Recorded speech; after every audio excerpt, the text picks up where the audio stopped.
সারাদিনে আপনার কয় গ্লাস পানি পান করা উচিত?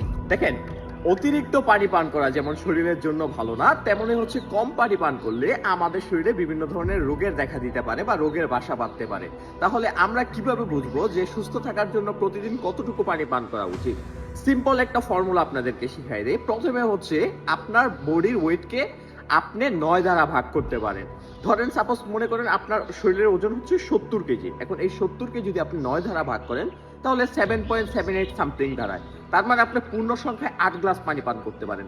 এছাড়াও আপনি আরেকটা ফর্মুলা অ্যাপ্লাই করতে পারেন, সেটা হচ্ছে আপনার শরীরের ওজনকে 35 দ্বারা মাল্টিপল করা, মানে 35 দিয়ে গুণ করা। ধরেন আপনার শরীরের ওজন 70 কেজি, এখন সেই 70 কে যদি আপনি 35 দ্বারা গুণ করেন তাহলে 2450 ml দাঁড়ায়। এখন এই 2450 ml এর আগে মানে প্রথম ডিজিটের পরে জাস্ট একটা ডট বসিয়ে দেন, তার মানে 2.24 লিটার।